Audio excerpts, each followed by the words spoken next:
Chargers. Touchdown, UCLA. With USC great and NFL stud, Frostee Rucker. The Trojans back in front. And LAFB founder Ryan Dyrud on the Believe Podcast Network and LAFBnetwork.com. This is your destination for Los Angeles football.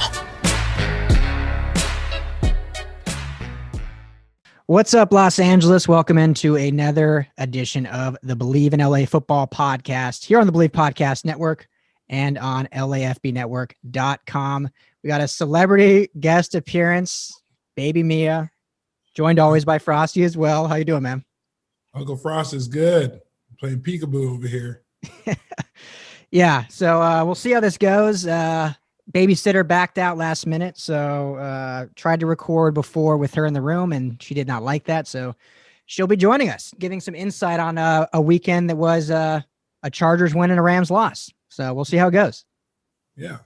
How about those Chargers, though? You know, we talked about this before Christmas. They had to win these two games, do it in fashion, look good, and maybe, just maybe, Coach Lynn keeps his job. And they took care of business. Mm-hmm. It wasn't the prettiest win, but they did it. And we're here to talk another week of Coach Lynn actually holding this job down and maybe getting a full off season of work to strengthen his cause and his stance on being the head coach of the Chargers.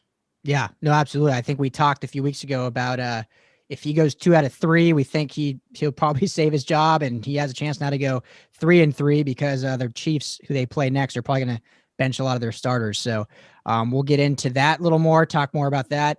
We have a great guest, talk Rams football for all your Rams fans. Eric Williams, Rams beat writer for Sports Illustrated, is going to join Frost and I. So looking forward to it. Should be a good episode. But first, man, how was your Christmas? I think last we talked was the day or two before. So how was it? Christmas is great. Amazon and my credit card are pissed off at me. Burned it up a little bit too much, but that's what it's all about. Yeah. I'm all smiles. Everything is good. Everyone was happy. And I'm ready to just finish this season off and see who makes the playoffs, who makes some damage, and make some prop bets because playoffs are coming. NBA just started. So I'm in a good mood, man. Good. Yeah, I am too. It was a good mellow holiday. We actually, the wife and baby got sick, not COVID, but got sick like a day or two before Christmas. So we were hesitant anyway. I'm meeting up with family just because everything going on, but we thought we would, and then they got sick. So it ended up just being the three of us. We went and visited my father-in-law's grave on Christmas Day just to pay our respects there. But yeah, it was a super mellow Christmas. It was kind of nice though. Like, I love being around family. Obviously, it's, the holidays, it's a special time, but sometimes it's nice just to be with your immediate family who you live with and just watch movies and not do anything. Not have to talk to all the uncles and all that. It was nice. Did you have any of that eggnog and whiskey? I had probably too much of that eggnog and whiskey. Did you end up trying it or no? I didn't try it. I will for New Year's though. I just got me a fresh batch of eggnog. I got me some whiskey. So there you go. Try it just because you said it. Yeah. And I'm gonna leave it at that, and I won't take any pictures. So if I was bartending for you, I would add some nutmeg and a little cinnamon stick. So if you want to go all out, I'm gonna go all out. Eggnog, little nutmeg, and a little cinnamon stick. It's delightful. Say less. You recorded this, so I'll remember. Perfect. Yeah, you alluded to prop bets. The show, as always, brought to you by betonline.ag. Plenty of stuff to bet on. We got 1 week left of regular season football, and then the playoffs start. We got an extra team from each conference, so there's an extra game for each conference. You mentioned NBA is back, so head to betonline.ag. Get all your betting in. Great sign-up bonuses if you're a new member. Also got to shout out Golden Road Brewery. We had Victor Novak on last episode, the master brewer, to talk beer with us. So make sure to head to Golden Road, get your favorite pack. You ended up taking him up and heading over there and getting some beer, didn't you? I got to meet Vic, great guy. Told me all about the beer. He gave me 2 growlers, a blonde. I had some Heffenweiser. Nice. Good stuff. Great stuff. I wish the restaurant was open so I could have tried the food, sit down, and enjoy the environment. But nevertheless, great company. And Vic, awesome. First class, man. That's great. Yeah, I'm glad you went. How was the Heff? Because I know he was talking it up a little bit. Was it good? Oh, it's tasty. Yeah. All right, cool. Yeah, good stuff. So me and you have to discuss how we're going to do this giveaway. So announce now, bolt up the beer by Golden Road, you can see it there behind me, is sold out except for, I think, 15 cases, which they are giving to us, to the LAFB network. And so we're going to do some giveaways. You can't get this beer now anymore. We've been promoting it all season. You can't get it unless you go through us. So Frost, we'll have to come up with a cool giveaway that we'll do for our fans. So make sure to be on the lookout for that. Yeah, absolutely. That'll be fun. So, yeah, without further ado, let's go ahead. Let's do our interview with Eric Williams right now. Great guy. He covered the Chargers previously, the Seahawks before that, and now he's on the Rams beat for Sports Illustrated. So here is our conversation with Eric Williams. All right, Rams fans, hope everyone out there is doing good. Excited to welcome in the next guest of the LA Football Podcast. He covers the Los Angeles Rams for Sports Illustrated. He's been in LA for a while now, covered the Chargers before, but now he covers our Rams. Eric Williams, what's going on, man? How you doing? What's going on, Ryan? What's going on, Frostee? Thanks for having me. Much appreciated. Oh, man. Good to see you. You know, we talked briefly before this that you covered the Seahawks before, and I did some work, so I just wanted to know Eric was over here talking about me, how good I was at football back in the day. Yeah, I can give you some firsthand perspective. I know that they had the game plan for Frostee. He was part of the game plan during the week, and one of the players that guys in the locker room mentioned. So, yes, Frostee was a baller back in the day. How good does that make you? How good does that make you feel to hear that, Frost? I mean, sometimes you do need the pat on the back. You know, I've been getting a lot of pat on the backs playing Santa last couple of weeks, and Christmas was just here, so this is just one more chance before the new year. It feels good though when you're respected on a game plan, right? Yeah. When you're one of those people, because truth be told, there's jokes out there when you get into it because there's a lot of sparring back and forth. Between plays. And the best joke, Eric, I'll tell you, the best joke out there is like, you weren't even on the game plan. It's the best joke. You use it, it just goes right to someone's soul. What can you say back to that? I don't even know who you are. You weren't even on the game plan. I don't even know what number you are. Exactly. That was, to me, usually most of my playing career. So that's where I know how that goes. Eric, let me ask you this, since I wasn't planning on talking about this, but since you covered the Seahawks and now cover the Rams, reporters do it all the time. You shift where you cover and you move on and do different things. But is it weird going, I don't know if you were in Seattle or not, but going and covering a team that you used to cover and now you're against them? Yeah, I think it's always a little bit odd and strange, covering a team that you used to, or covering a team that you covered another team that they played twice a year. I'm from the Seattle area, so I grew up there. Covered the Seahawks from 2008 to 2013, then covered the Chargers from 13 to 19, and now covered the Rams for a year. And every team has their different way of doing things, different culture. It's always good to kind of see the different way coaches do things in terms of head coaches and their philosophy. I learned a lot just covering Pete, just because he's so different than any coach I covered in terms of, the way he approaches practice on a daily basis. Right. Positive Pete. It's unique. And then, covering Mike McCoy, who's more of a traditional coach, Anthony Lynn, more of a traditional coach, and then McVay, again, is much different than a lot of coaches that I've covered, with his positivity and just the way that he runs practice. And so it's definitely a learning experience. And it just kind of shows that there isn't one way to have a successful program. You can do it any kind of way, but you have to kind of be true to yourself. That's the one thing that players, and this, Frosty, you see through it the moment a guy starts talking. If he's not true to who he is, it's hard to get behind that guy. Absolutely. And the one thing that I always looked for in coaches was brute honesty. Yeah. Good, bad, or indifferent, tell me the truth, because I don't want to sit here and my wrongs be right, or think my rights are wrongs, So, you can see right through coaches and, following their philosophy and their strengths. And if they're real leaders, it's how they, approach everyone. I know everyone's different, but how they lead the room.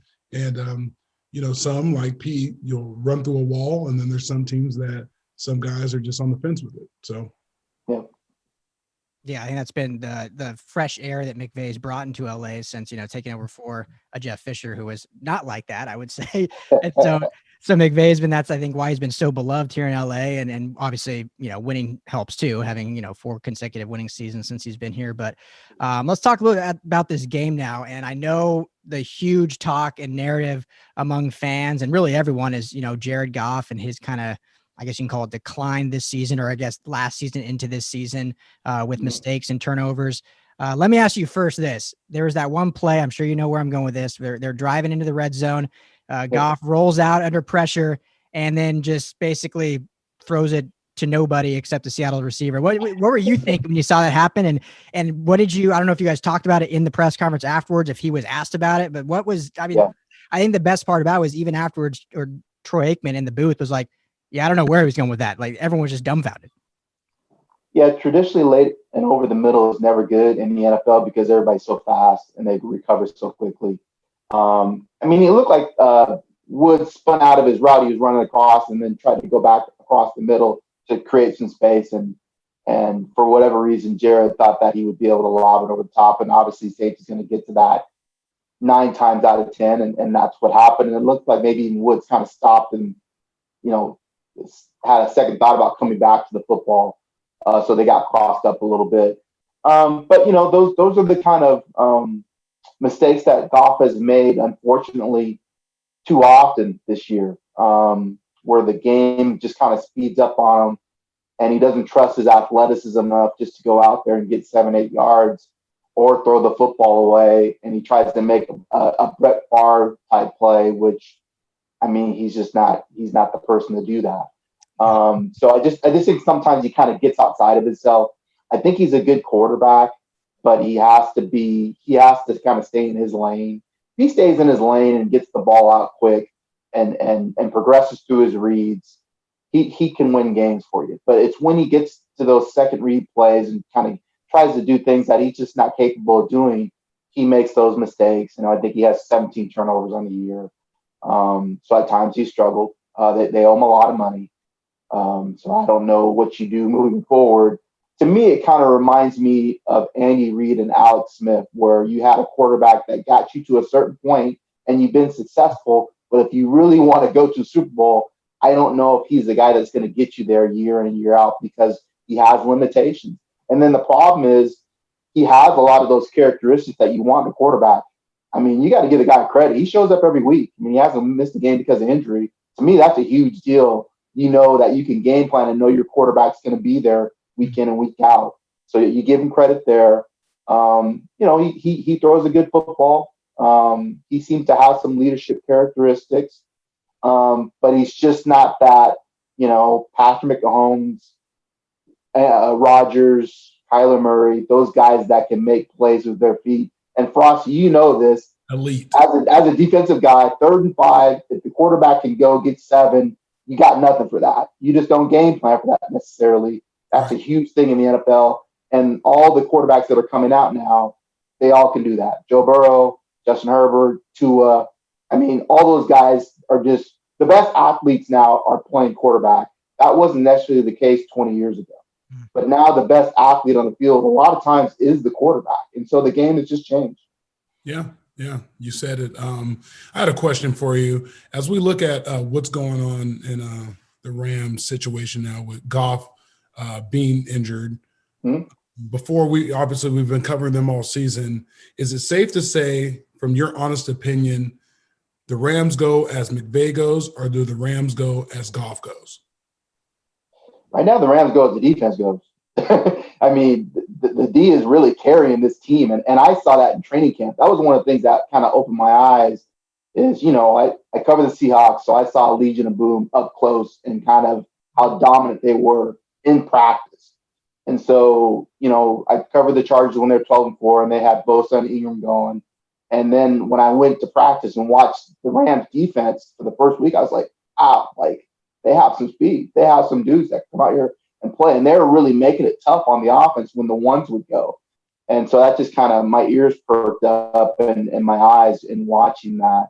And so when you have a defense like that, I think as an offensive-minded coach, it kind of affects, because you're not used to the defense being the dominant unit.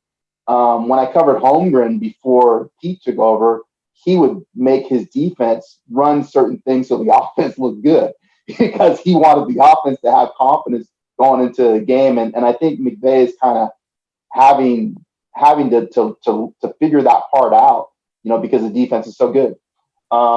So I think it goes as the defense goes, but I think the offense has to figure out how to complement the defense. And I think that's the one thing that McVay hasn't figured out all season is how to complement that dominant defense. So you can get enough points that you can win the game and you don't turn it over.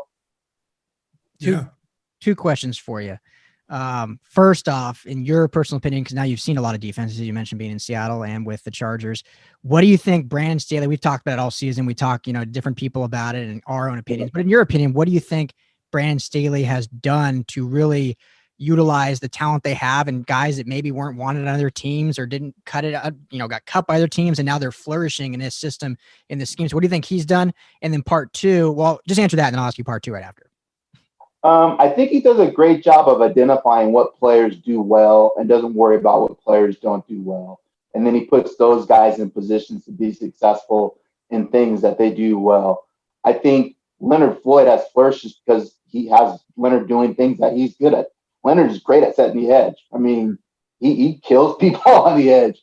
I don't know if you've noticed that, Frostee, but I mean, guys don't usually get outside of him on this side. And then he can also rush, and obviously, when you have a player like Aaron Donald, that offenses have to do so much in terms of game planning so he doesn't wreck the game.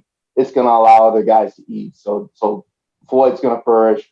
Rockers is going to flourish. And then when you have a guy like Ramsey in the back end where you can say, go cover that guy, and then we'll figure out what to do with the rest of these guys and put them in places where they succeed.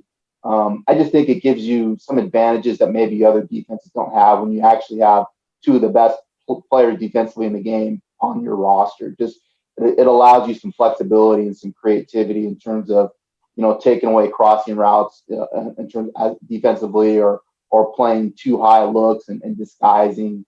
I think he does a great job of kind of just switching things up and then making adjustments in the second half based on what they did offensively in the first half. Yeah, Eric, I think it's really unique if we're looking at this game with these two head coaches, McVay and Kingsbury.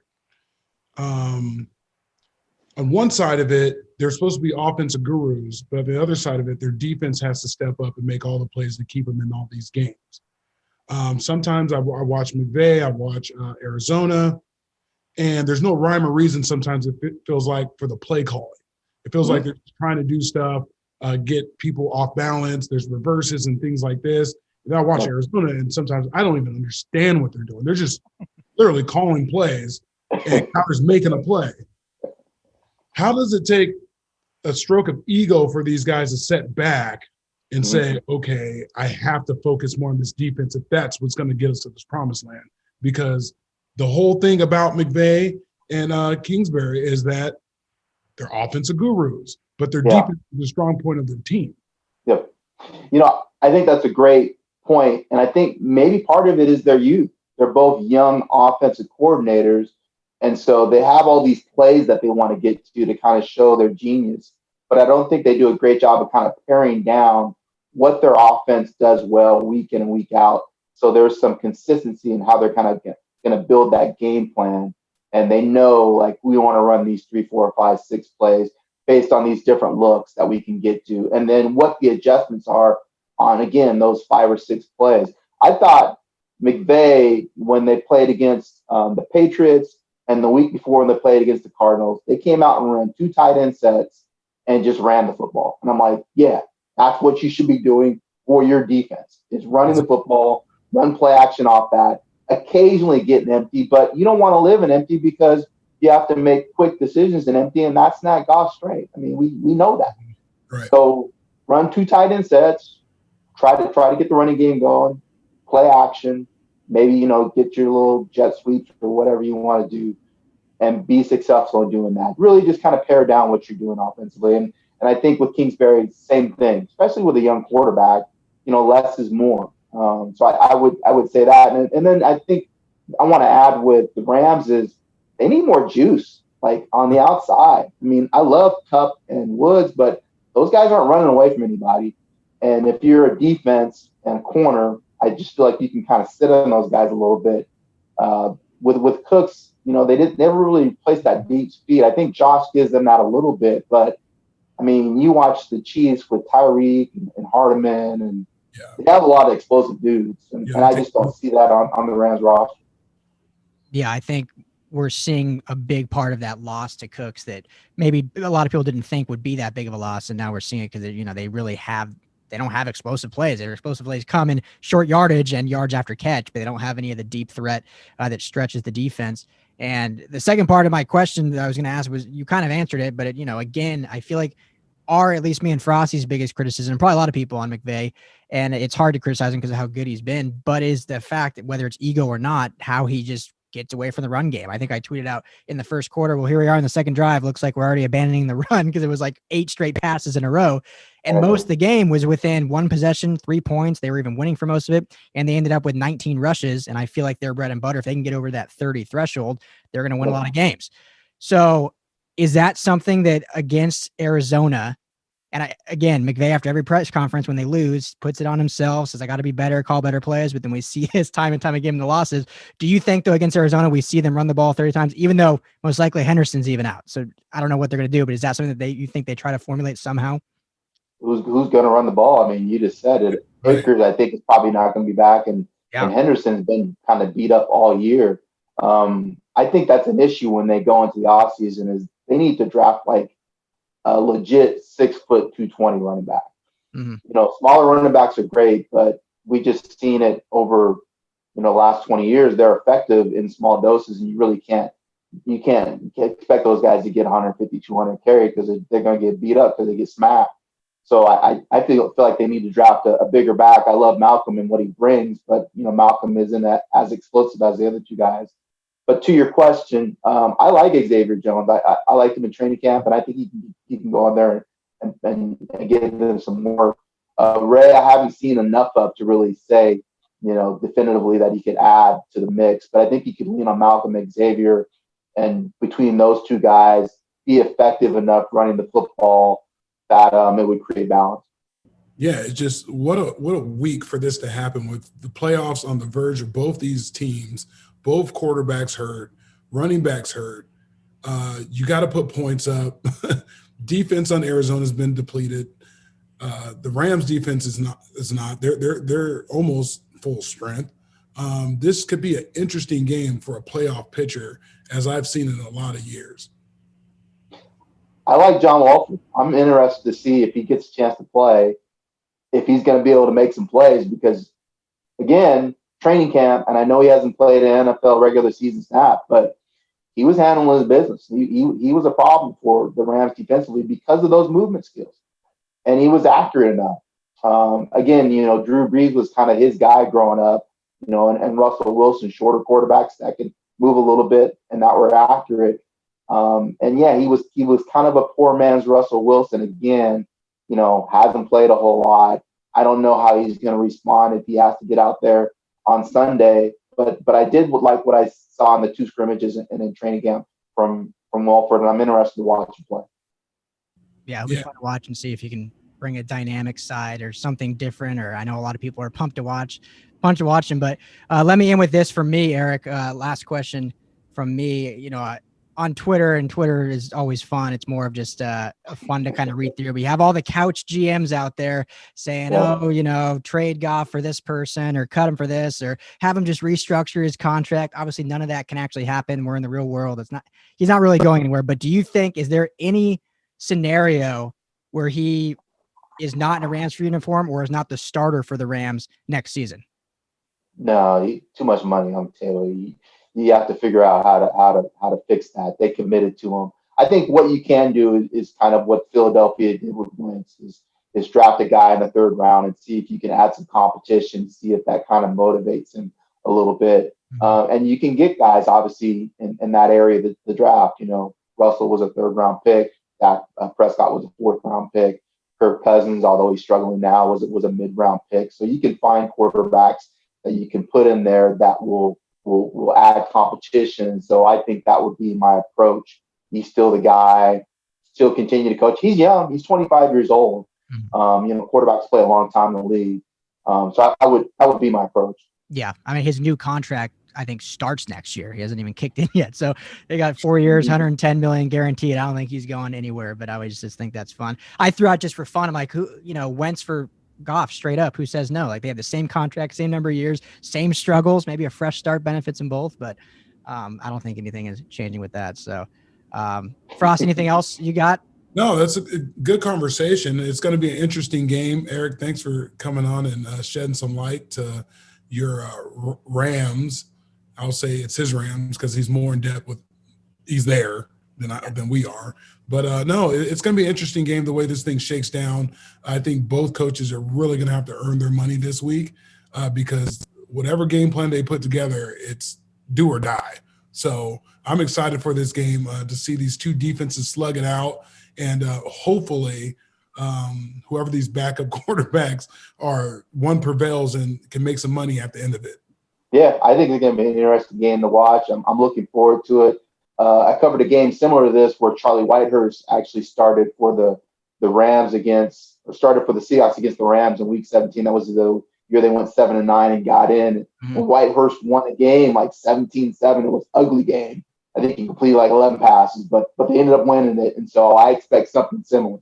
Yeah, it could be definitely. And luckily the Rams defense, like Frosty said, is healthy and still playing well. So they'll be able to rebound. And then if the Rams offense can just not turn the ball over, Walford play a clean game, if they establish the run with some of those new backs and get into the playoffs. And then we'll see if Goff is back in time for that. So Eric Williams, Sports Illustrated, beat writer for the Rams.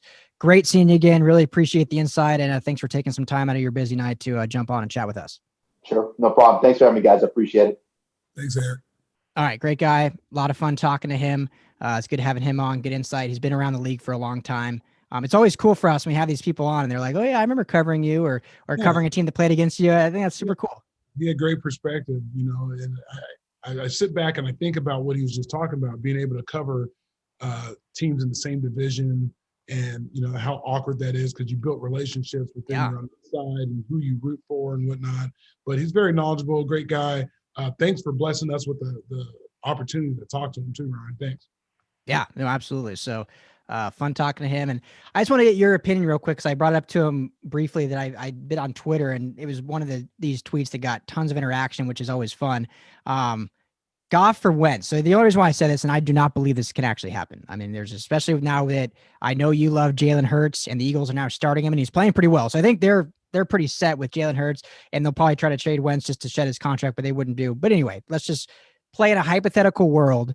What would your thoughts be on, if it were possible, a Goff for Wentz trade? I think Wentz would be fun in McVay's system. They have a very similar contract, so it'd be a fair trade that way. Just curious your thoughts on it. I think it would work out good, actually. They're similar in a lot of strengths, but Wentz does have that factor that he will run. Mm-hmm. And I feel like fresh start for both of them might be good, even though Goff is a Cali kid. And I know he would probably dread going to play in Philly. But I honestly felt when you put the team by team and trade a player, the Wentz trade to the Los Angeles would work out more than the Goff. Yeah, I agree with that, which is why I said it, because obviously we want to benefit the Rams. But, you look at, I know there's so many people that are like, oh, yeah, just trade him. It's like, well, he's owed 110 million guaranteed. Like, no one's going to, even a quarterback needy team is probably not going to take that. I still think he can be a good quarterback. He hasn't showed his greatest skills this season, but I still think he can be good. But even a quarterback needy team is not going to take a, middle of the road quarterback for 110 million. It's not going to happen. So, and that would be like their only option, just trading straight up. It almost makes you wonder how they signed him for that much. Right? I know. And the fact that I think where they messed up the most is they signed him when he still had like a year or two on his rookie deal. Like, I know they were trying to, I think what the Rams have done in his organization, they take care of their guys. They're like, hey, you've played well, we're going to reward you, which I think goes a long way with players. I'm sure you can talk more about that than I can. But unfortunately, it's bit him now 3 times in Cooks, Gurley, and Goff, where they just paid him a little too early, and then they regressed mightily after those contracts. And they're kind of we're seeing the effects of it now when they have this Super Bowl caliber defense and the offense is struggling mightily. So, but they beat the Cardinals and they're in. And once you get to the playoffs, anything can happen, right? Anything can happen. And that's what I'm excited about. This crapshoot of this playoff system that's coming up. There's some teams that are going to get in and they're going to make some noise, and they're going to be the ones that didn't win 12 games. So I'm excited for it. This is the perfect time for it. This adds the cherry on top for this 2020 season, I tell you. Totally. And I think as bad as the Rams have looked the last 2 weeks, they still have the ability to beat anyone, which I think is why I'm not totally down on them. They got to play their best football, and Goff needs not turn the football over. And hopefully if he's healthy come playoff times, they'll do okay. First, got to win this week. So we'll see. You got to win and get in. And that's got to win and get in first. And it's so interesting for both the Rams and the Cardinals when we look at it. They both have to win. And going toe-to-toe, and both their quarterbacks are ailing. So here we go. Yeah. What a time to be alive with the two backups to get you in. Your backups can make some money if they go out there and do what they got to do. That's right. The backup bowl. So, so let's get to the Chargers now. So the Chargers have won their third straight. We don't have to talk too much about the game. It was a sloppy game, battle of 2 5-win teams. They're clicking. But the Chargers, they're winning. I mean, these games that earlier in the season they were losing close, now they're winning. And it, to me, let's talk about this, because me and you have been kind of on Lynn's side all season long. Some of the few. I mean, if you go on Chargers Twitter, if you go on just Chargers chat boards or anything, we're probably some of the only few in the entire Los Angeles area that are actually still kind of fighting for Anthony Lynn. But I think that he's proven, hey, now we're winning these close games, and it makes me upset, I guess, that even after all these wins, there's so many people that are just like, well, I still hope he's gone. Like, this doesn't prove anything. They're not winning when it matters. They're just winning now because the season's over. What do you think about that? I mean, I think a win's a win, right? Yeah, it's a win's a win, and you got to trust the process. And I think that's what we've been all on the journey of, this whole process of Anthony Lynn mirrored with this new rookie quarterback that got thrown in the fire, and watching this whole thing come together. Their defense has been depleted. Bad calls, big plays have been made on them, but they've battled. And that's the true testament of the head coach you want. I don't know how Spanos has stood on the table for Lynn and what the discussions have been behind closed doors, but I know the stuff we've talked about and how I would run a team is I would definitely have what I'm looking for and stick to it and see how it rides out. And you got your quarterback, you got your head coach right now. They're still fighting along. The team is still scrapping. I told you, those last couple of weeks, you're going to see if guys are ready for Cancun. Are they ready to see if they get another job next year? And this team has focused in, and they're playing good ball. And at the end of the day, all you want to do is win. It's not how you win. It's not the stats, even though that's cool for fantasy. It's win the game. And they've strung 2 in a row. It's time for them to continue it. Yeah, no, I agree. And I was thinking that the other day when I was watching this, or I guess yesterday when I was watching this game, and please just call me out on my BS if I'm completely wrong. I want you to be honest, but this is just my opinion. I think in the NFL, you have your top 3 or 4 coaches that are probably quite a bit better than everyone else. And you have like your bottom 2 or 3 that are clearly like they should not be NFL coaches. After that, from 5th best coach to 5th worst coach, in my opinion, it is razor thin. And it comes more down to the health of your team, execution on plays, but not necessarily, this coach who is 5-9 and this coach who's 9-7 or whatever is that much better. I think it's just razor thin. Would you say that's a fair assessment, or you think there is a bigger discrepancy than that? Very fair assessment, because you have the all-time greatest ever. Belichick's not even going to playoffs. Yeah, I think it's really close. I think for the most part, it's your team. It falls on your team, because the coaches can only call plays. They can lead by instruction, but they can't go out there and produce. And if your team falls apart, just like, say, New England did with Coach Belichick, one of the hands down greatest head coaches of all time in any sport, his team's depleted. Cam didn't play good at quarterback, and look at them how they are now. So your team's health has a big key in this fortune for these coaches. So I think that the margin for error is very slim, and I think this last week is going to show enough about this Chargers team that they got Coach Lynn's back. They got to finish this one.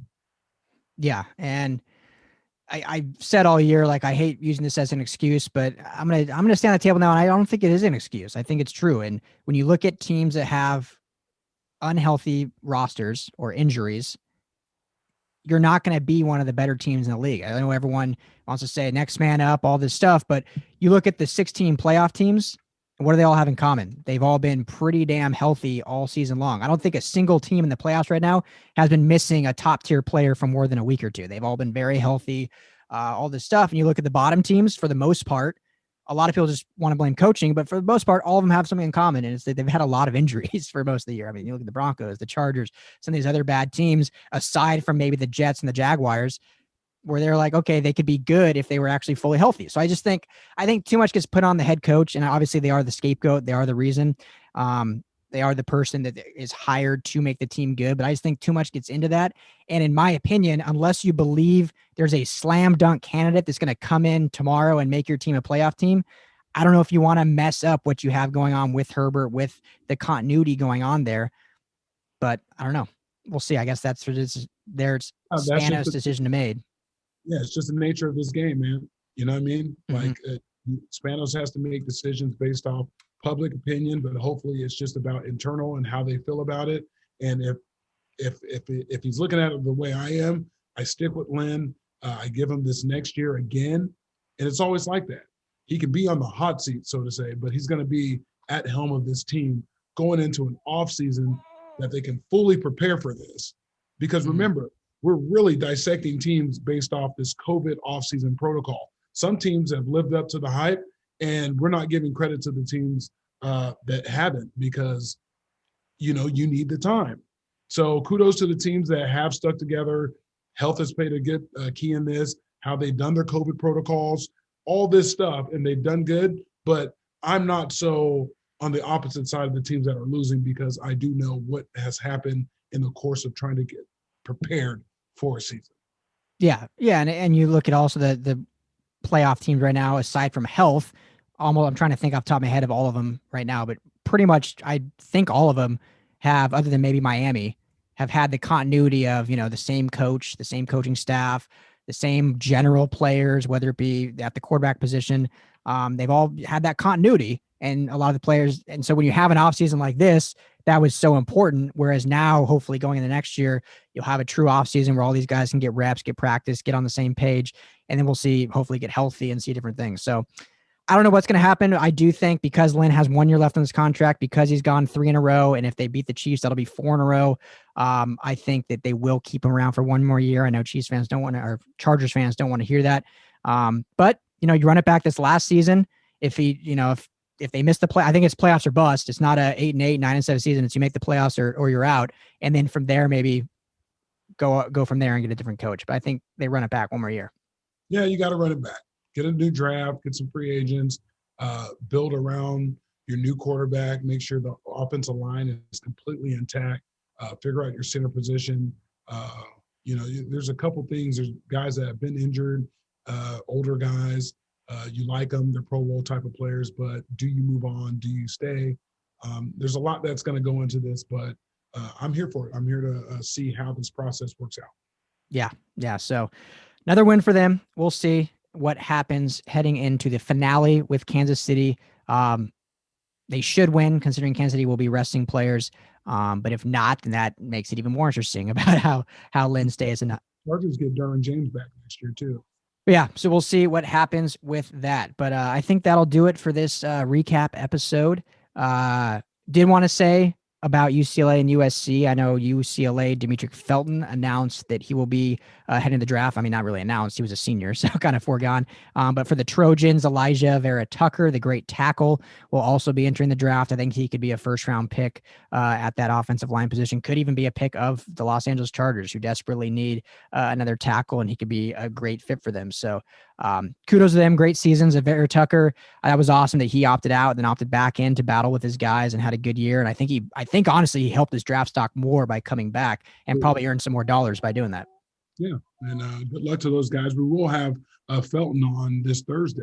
So stay tuned for that. We're going to talk his draft process, where he's going to train, who he signed with, and just see, he finished the season really well. And we kind of knew that going into, but health was a big key that we were praying that nothing would happen. Mm-hmm. Nothing happened. He finished strong, had a great game versus USC.